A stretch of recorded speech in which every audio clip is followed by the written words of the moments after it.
Hey guys, welcome everyone to MC Stories podcast. After a very very long time, it's my pleasure to be having this episode with Dr. Tony Hughes, one and only, the master of chemistry, and I love Tony, and it is an honor for me to record podcast with him and to connect with him. And I actually plan to go to Thailand this year, so hopefully we'll film some content in person with him as well. So you probably know Tony. I had a couple episodes of him, so you can visit them later on, and they're really interesting. And today we're focusing on specific free compounds in this episode. So at the start, Tony, you can say hi to my guests. Yeah, hey everybody. I've been working a lot on ebooks and stuff, trying to get all my methodology down. It's good timing to reconnect with Mario. And I have to get you some of these books, Mario, because then we could do some content around it coming up here soon. Yeah, sure. And funny is how you have this quote that says like for every biological problem, there's a chemical solution. I've been telling that people all the time lately that you said it, and they're like making fun of it, and it really hits hard. Like it's pretty good quote. At first, at first, people would never believe it, right? But then you could ask them for, yeah, you can ask anybody to try to come up with something that can't be solved or improved with chemistry, and it's hard to come up with. Yeah, I mean, people think they can, but then once you start answering that there's a solution to each one of those problems and explain it, then it's kind of like magic. Yeah, yeah, yeah. And funny, the other day I sent you the picture. The one guy was wearing t-shirt at the gym, and it said a day 90 is a day wasted. And we actually Yeah. talked, and he told me that he follows your channel. So it's like this really small gym where like 30 people constantly train, and it's funny that like on the other side of the world, someone can actually listen to your content, and it wasn't even your brand. It was like I don't know, he found it somewhere on like these Chinese websites that sell t-shirts for like €4, and he said he ordered it for like €3, and it says a day net is a day wasted. So pretty funny. Yeah, good. The word is spreading. Yeah. Yeah. Let's keep with that theme. Let's keep with that theme and discuss some more chemistry that we can solve some more problems with. Yeah. Yeah, so the first chemistry that solved a lot of my problems, actually you've been talking about it a lot, is methylene blue. So not a lot of people talk about it, but with my woman clients that compete in bikinis, I was actually noticing that when they have really low body fat, that actually tightens the skin pretty good. Hmm. Actually, they were using the epitalon as well, the peptide, but the combination of epitalon and the methylene blue actually works really well for women in like bikinis for the last couple weeks before the competition. And for me, I take it mainly for the nootropic benefits. Like I can actually really focus way better and works for me better than like some overpriced nootropics that you can get here. Hmm. Yeah, it's very, very mild as an MAOI inhibitor, so it increases your brain neurotransmitters, but just subtle, not extreme, nothing that would cause any damage, nothing that would cause any withdrawals. So yeah, it's a very gentle way to do it. It's not as powerful as a lot of other nootropics, but it also doesn't seem to have any side effects and has tremendous benefits. So if you're getting the acute benefit from it of improved focus and maybe calm energy from the increase in little dopamine and serotonin, then you're getting that temporary benefit, and then you're getting the long-term benefit of the methylene blue protecting the brain, because it's one of the most important things we can be taking to protect our brain long term, prevent aging in the first place. I wish I started taking methylene blue 20 years ago. I mean, if I could go back in time, one of the biggest things I'd do besides like buy stocks or something is to take some of these anti-aging supplements that stop aging and stop it when I'm 20 years old instead of when I'm 40. Things you would do like in 15 years old, if you would go back, that's like buy a Bitcoin, take metal in blue, and take AGH. Yeah, that's right. With the HGH, especially with the whole thymus, and Brian Johnson bringing attention to that the substitute supplementing with growth hormone is the most effective way for preserving the thymus, which is the immune system, for as long as possible during aging. So, wow, I want to go get my thymus tested and find out if I have enough thymus left worth preserving. Because if it is, I'm going to be especially disciplined with my anti-aging protocols to maintain my thymus. I might have to check it as well. Interesting. I'll look Mm. up into that. And with the Mm. metal and blue, what is the ideal dosage for you? I don't know what the best dosage of methylene blue is, but I try to take enough to where my pee is blue for like 3/4 of a day or more. So if I don't see blue pee, oftentimes, then I'll increase the dosage. So I think my dosage is probably around 20 milligrams per day when I take it, and I take it maybe like maybe 3 days per week. And the reason I'm taking, I mean, you could say that's a low dose or a high dose, depending on how you see it, because nobody knows for certain the dosage. I'm curious to know what dosages. I'll tell you what I know, but I'm sure you have more input on dosages. Um, in fact, I'll tell you everything I know, and then tell me everything you know, and we'll combine it. So I originally looked at studies of methylene blue for treating viruses, and it's a very high dosage for a very short period of time, like 150 milligrams for 3 consecutive days. And there didn't seem to be any side effects of people taking that high of dosage for long periods of time. So it seems like no reason not to. Could take 150 milligrams. But I know that also there's benefits that come from a very, very small dosage. So I just take something kind of in between, and I don't really have like enough. We don't have enough studies to know.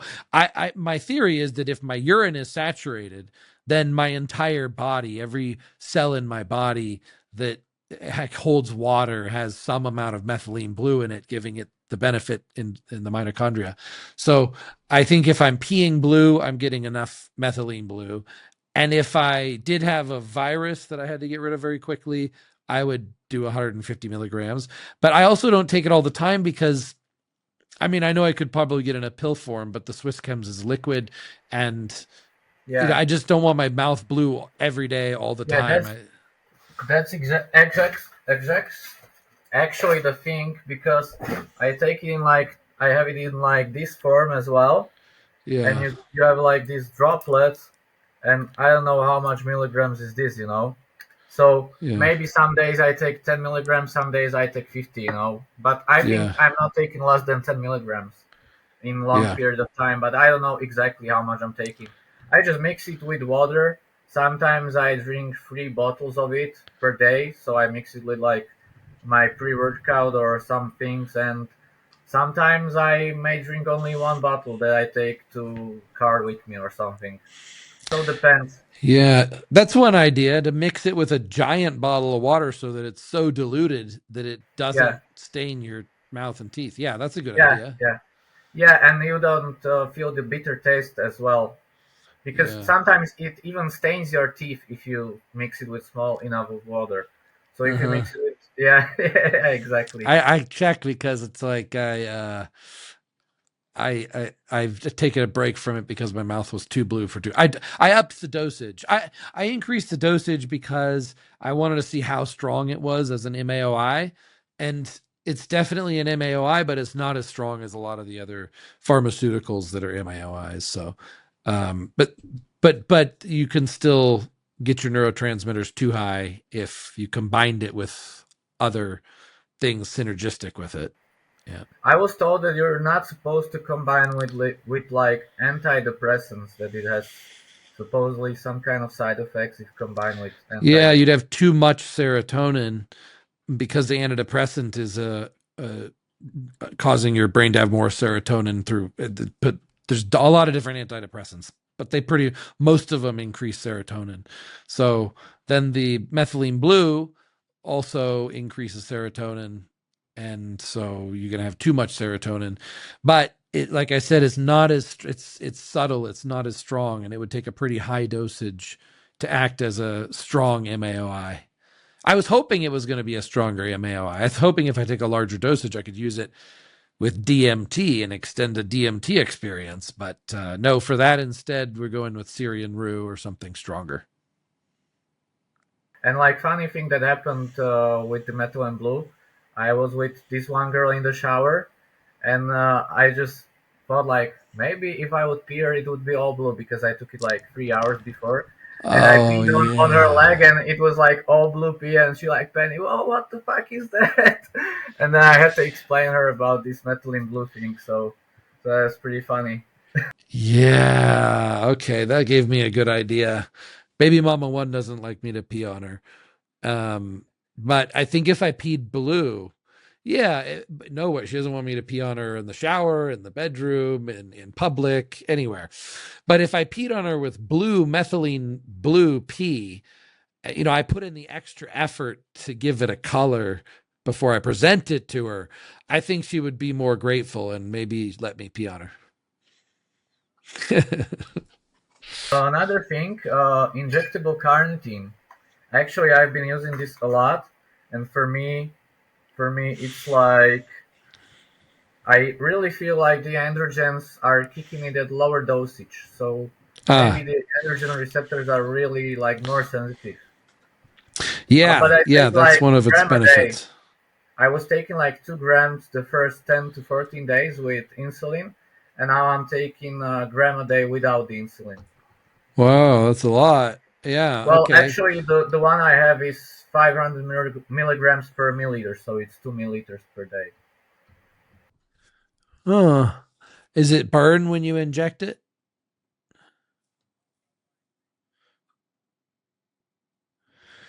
We so Coach Trevor and I used to make injectable L-carnitine, and we were always trying to fit as many milligrams per milliliter as possible. And we made every different combination of ingredient and anyways, the in the end, it's pretty hard to get highly concentrated L-carnitine not to burn. So I get suspicious when it's 500 milligrams per milliliter is pretty, that's pretty concentrated. 1,000 milligrams per milliliter would burn extremely bad. 500 should still burn. Injecting, because when I inject it, it burns for like the time I inject it and maybe like 10 seconds after that, and then it makes Okay. a lump 2 or 3 days after. But like it only like burns when uh I'm injecting it. when I said does it burn, you thought I meant like for days. No, just a lump for Yeah. days. The burn is just immediate. Right, the burn is just immediate. Okay, so if Oh, you that's feel the that's fine burn, for me. then it's Yeah, yeah. probably real 500 But milligram it's been carnitine. tested. It's like from a guy I know very well, and Yeah. he tests all his stuff before he does something new. So he has Yeah. also like glutamine, glutathione, and bunch of peptides, and he has official tests for. Yeah, nice. Well, I think a gram is a good amount to inject then. That's 2 milliliters of water in a 3 milliliter syringe. You can use a small diameter syringe so it doesn't have to create a lot of scar tissue because it's water soluble, right? I mean, what kind of needle size you use? I actually mix it with Primo Bolan because my Primo is Oh, pretty thick, so it kind of like thins out the Primo Bolan, so the Primo is easier to inject. And I inject with 5 milliliter syringe, and I put a black needle, which is like the longer one, and it's 27 gauge, I think, but you it's use a longer. 5 milliliter syringe because you're injecting how many milliliters of Primo? 2 milliliters. Oh, okay. So you're filling it with 4 milliliters of 5 milliliter So syringe. this is Yeah. like the five milliliter syringe. But the primobolan is thick And oil, and the this carnit is the black needle. mm, It's and the the carnitine is 27 thin gauge. water. So like it does it mix, or you have to you shake it and mix it? Or the oil and water. Well, it kind of like separates, the oil and water separates, but it feels easier to inject for me. Like the Primo Yeah. would be so hard to inject, I would have to push really, really hard. But when I have the L-carnitine, it injects pretty easily. I wouldn't do that with just any water-based compound, but I would do it with carnitine because carnitine's so acidic. and there's not likely bacteria going to grow in it. If it was something less acidic and then we shook it up with oil, there might create pockets of water inside the oil, and it might be get isolated and not absorbed as fast and all. But we don't care. I mean, you might actually be getting, or you are getting, probably time released L-carnitine as a result, which is totally fine for what you're doing. So yeah, you're making time released carnitine. Yeah, yeah, yeah. And and also like I have like more stamina, I think. But I also take like Mm. cardarine, but like I take it for a long time. But I feel a little better stamina, I think. Nice. I miss injecting carnitine, but I just don't like injecting all the time. So I don't. I mean, peptides are different because the needle's so small. It just but I just stick in the big needles in me. I just don't do it as often anymore. But I do. I go through short phases of taking carnitine pills, but I combine it with garlic, and that doesn't gonna necessarily get my blood levels as high, and it's not gonna shuttle to the but also when I take insulin usually on the day that I would take a lot of carnitine oral. So that's kind of my weak way of doing it that I do sometimes. But back in the days when Coach Trevor and I were doing every hardcore experiment, we were injecting a lot of injectable carnitine. Yeah, and also glutathione I do once in a while. The reason I don't inject glutathione is because I don't want to lighten my skin. I try Yeah, to exactly. tan. That's my problem as well because I take melanotan year round to be tan. Because I'm Yeah. like really white skinned dude. I'm like white as the wall behind me. So I take melanotan year round, and yeah, I take glutathione. Ah, yeah. See, I did a huge dosage of glutathione a long time ago, and my skin just went whoosh white, and it's like it's years until I got the tan back.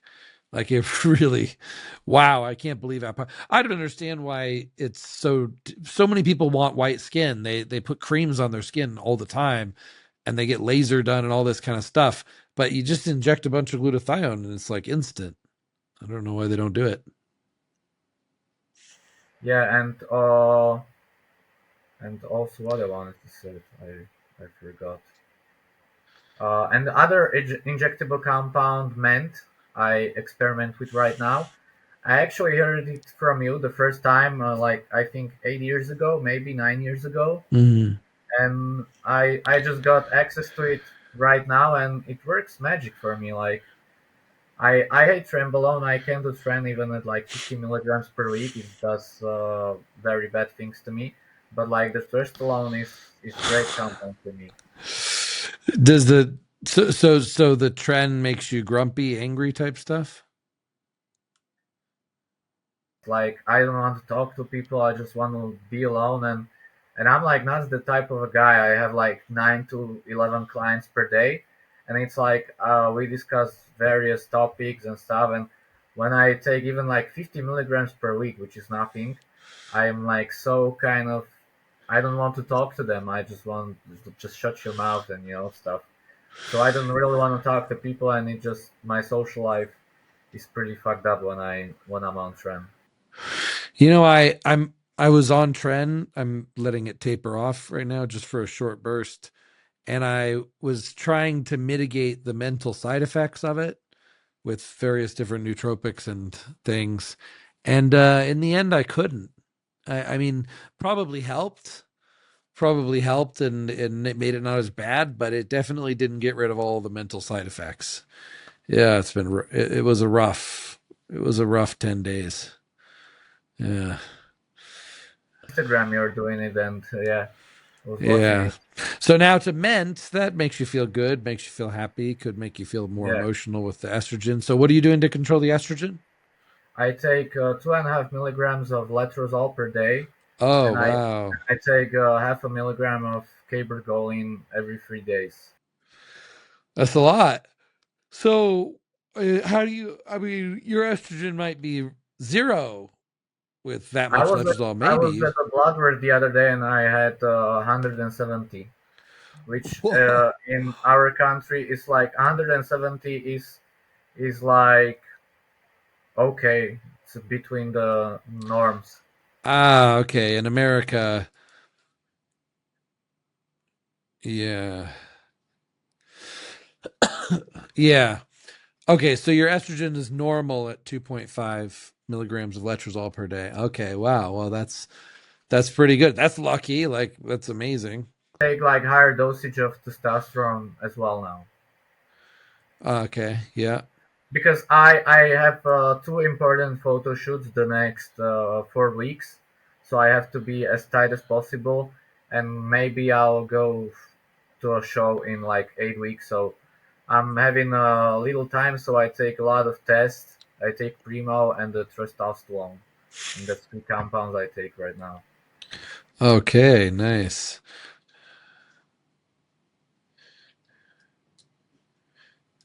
Yeah, yeah. Any side effects you experiencing, or does everything feel good and comfortable? Mm, till I was taking the caviar goal line, my libido was down a bit, but right now it's back on track. But nothing really. I have more energy. It's something like I'm tired, but I would fall asleep like anywhere, anytime. And right now it's like I don't fall asleep anytime. Like I have to focus. Like okay, now I'm going to bed. Now I'm going to sleep and rest. It's not Yeah. like because if I wouldn't be taking it, I could like lay on the floor for a while and I'd fall asleep on the floor. I'm the type Oh, of person, and on trust alone, I'm like more energetic. I'm not as sleepy. yeah, nice. Yeah, as you put on more muscle, well, you're keeping it tight right now, but then you notice that more and more muscle you get, you're going to be more and more sleepy.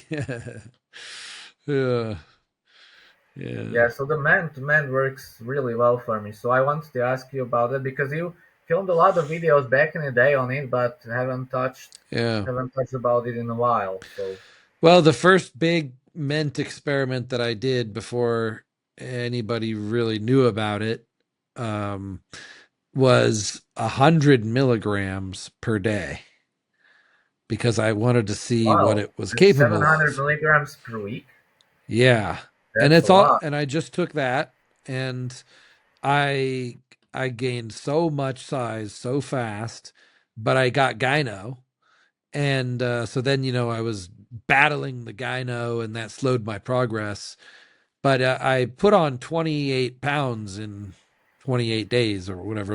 I put on a That's like pound per day. 12 to 13 kilos. That's a lot. Yeah. And that's a lot of But a lot of water because water of the as well, estrogen. probably. Yeah. It's A lot. probably like half water and half.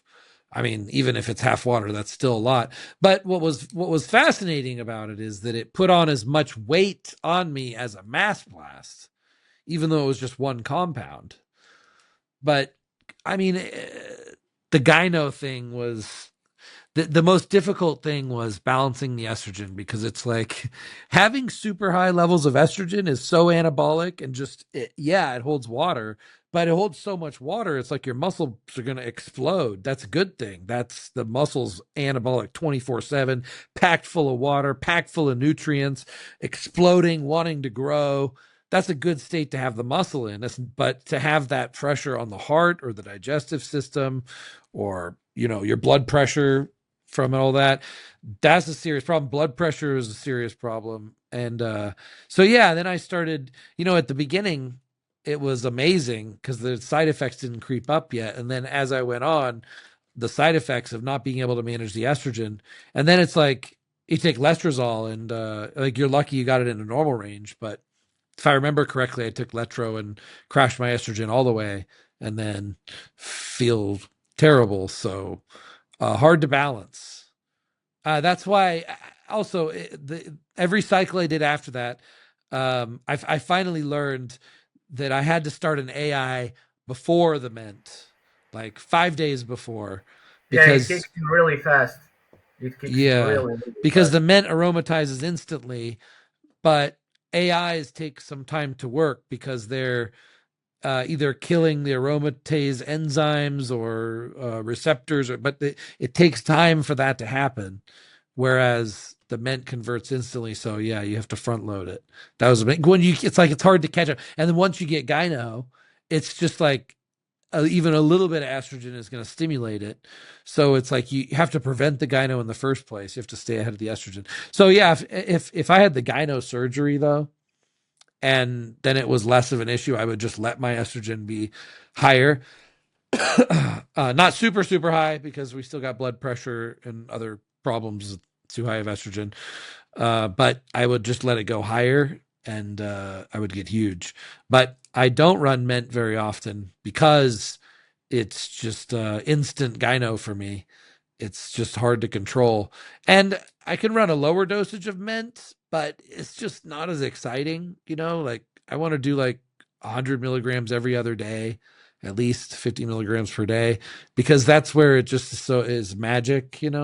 But how much dosage did you say you're doing again? 150 per week, Yeah, so that's I mean 3 ml. it's very anabolic. That's if you compare 150 milligrams of ment to 150 milligrams of testosterone, there's no comparison. Ment is way more anabolic. So it's not that that's a low dose because it's very anabolic, but it's just I've done so many of these higher dosages and you really feel it. Well, actually, ment feels a lot like D-ball. You could Yeah, yeah, probably get the yeah, same yeah, feeling from just taking more D-ball, but yeah. then But the like D-ball liver D-ball is toxicity. instant gyno for me.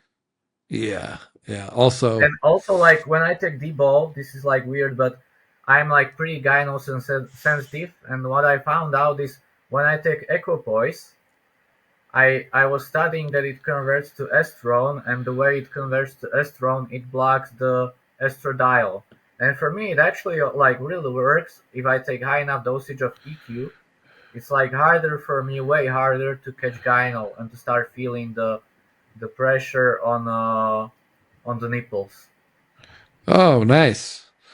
So Yeah. that's kind of like what I found out that works for me. If I take high enough dosage of equipoise, it's way harder to get gyno on these compounds. But like Mm. Debo is like it doesn't work for me. I really don't like it. But you know what does miracle to me actually? S23. Yeah. S23 is like compound. I feel almost instantly. I get great pumps. I'm full. I just have to eat a lot because it flattens me out really fast. Like I can get flat on Hmm. 600 grams of carbs, so I have to like eat a lot. But S23 is perfect compound. I even my competitors take it at the beginning of the prep all the time, and sometimes even till the competition. Yeah, I should take more S23 also. The reason I don't is because of it's suppressive and fertility. And the thing is though, for you said your competitors female and male or just male? Ah. And how Yeah, how is it for them? Great. Yeah. Great, Yeah, like good. even the one I was sending you pictures of today, she like gained like I don't know 2 kilos of muscle in the last couple of weeks, and it was all from the S23, and her shoulders improved way better. Her back Mm. is thicker, and we need that to win the IBB Pro card. I should also have, I have all these girlfriends in the house and they're always running various experiments and doing transformations.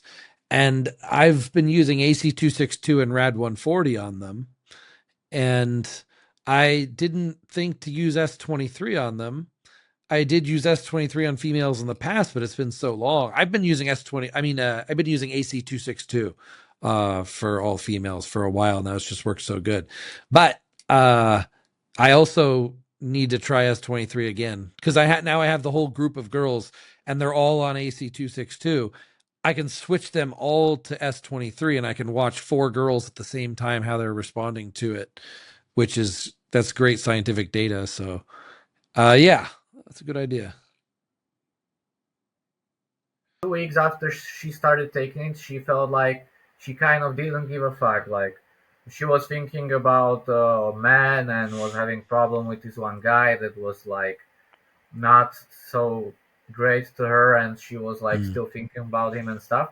And once she started taking it, she like didn't give a fuck. She like went to the gym, got a good pump, and was like way in way better mood. than normally. That's what Hmm. she told me, and she thinks it's from the S23. Okay, good. Yeah, okay, good. I'll check their mood also. Yeah. Yeah. I did give the girls 3AD recently for an experiment to get their lab work done on it. This is pro hormone, enhanced labs pro hormone, right? And turns out it increased their testosterone 600%. They all got extremely horny and aggressive in one day. So then that reminded me how extreme, like how extremely sensitive women are and how much they react to, hormone, androgenic hormones or testosterone. Changes in their estrogen, of course, as they go through their menstrual cycle, and their psychology completely changes. But the good thing about SARMs is they seem to give more of the positive aggression and less of the negative aggression. Like, for example, tren aggression would be a very negative Yeah, aggression, yeah, but the SARMs seem to give just that little bit of nootropic mental boost that's like and energy, motivation. if anything. Yeah, Yeah. yeah, exactly. Yeah, I have the same experience. That's why I Yeah. can run trend, and like the aggression from the S23 is like the aggression you want.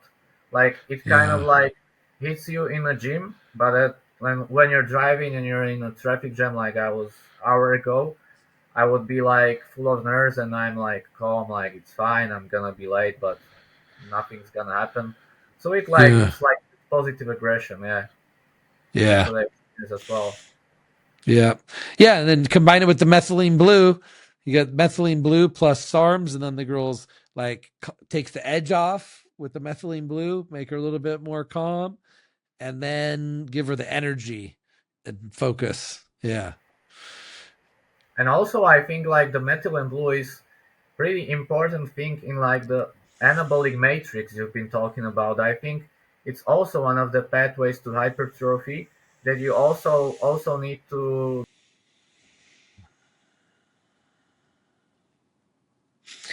Yeah. Actually, the this on the muscle growth pathways here, like these are the ones that we usually talk about: the androgen, estrogen, HGH, IGF, insulin, myostatin, inflammation.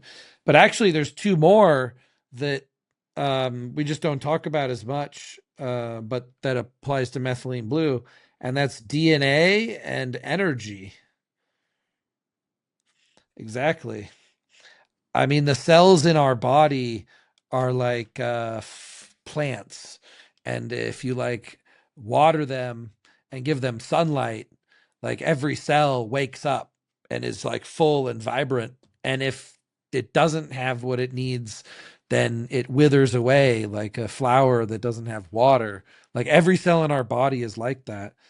And so that's why these mitochondrial uh, amplifiers, boosters, protectors, whatever, like MOTS-C, PQQ, methylene blue, um, that's why they belong on the anabolic matrix or the muscle building matrix pathways also, because when you give more energy to these cells, they become more vibrant, they can do more, they can build more, they just have more energy to do things like grow, like lift, like fight against catabolism. And then DNA also, to some extent, when you protect the energy, you also protect the DNA of the cell health and everything. But that has to do with mostly also hyperplasia. Yeah, the So mod C is also really interesting. I actually haven't tried it. I'm gonna try it like in 2 weeks. I think I could get it. So I'm looking forward to that. There's a lot of chemicals that are really interesting. And the last thing I want to talk about is for you like the best supplements for optimizing dopamine for like daily motivation and for business and also for like lifestyle.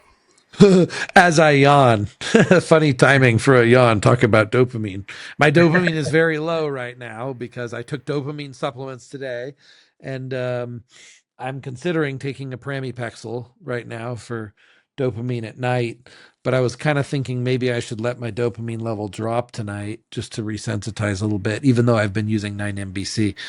But then That's again, actually I one of the things I've been trying to get, and I found it in Germany, so that's what I'm trying next as well. the 9-MeO. Nice. Yeah, my theory is that instead of worrying about redlining dopamine and holding back and fasting from technology and stimulation and girls, instead of giving up all of that to resensitize dopamine, how about we take nootropics that actually resensitize the dopamine pathway, like actively? And that's what 9-MBC does. So I'm redlining dopamine. I'm keep my dopamine very high in the daytime, and I take a lot of different supplements to do that. The healthier supplements that I do that with are Swiss Chem's Bromantane and actually 9-MBC to increase dopamine also while it's repairing the pathway. But the healthy stuff is back here. And, well, yeah, Pramipexole to increase dopamine. It increases, I mean, it decreases prolactin and prevents gyno, but it also increases dopamine that you can feel more. Like you taking bromocriptine because it's so widely available where you're at for decreasing prolactin, and that also increases dopamine. But pramipexole increases dopamine in the brain more, and so pramipexole could be used for increasing dopamine for happiness, motivation. But pramipexole has the potential side effect of fatigue also, which is really weird because it like gives you dopamine, but also there's different dopamine receptors, 1, 2, 3, 4, 5, I think, and they all interact slightly different, all the different Parkinson's medications, because that's the class of medications that increases dopamine, because Parkinson's is a result of inadequate dopamine. So these medications, all these different medications increase dopamine, but they all increase dopamine through different uh, different mechanism of action, possibly like reuptake inhibitors or something, or acting like dopamine. But also they activate the different dopamine receptors, the different type of dopamine receptors. So I know it's a long answer, but that's because I'm constantly experimenting with so many different dopamine drugs, and I haven't nailed the perfect combination. Today I took Ritalin.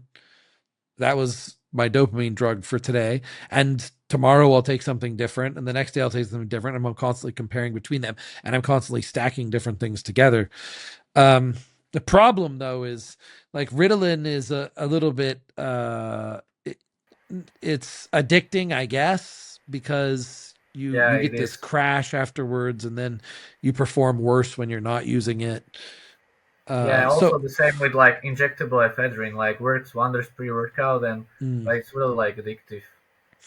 And mhm. all these class of drugs are pretty addictive. But I think Tony will Yeah. never find the perfect formula because we're just mad scientists and we like to experiment with everything. So that's why we'll find things that are better for some time, but then other time other things works well. So I think there's never perfect drug.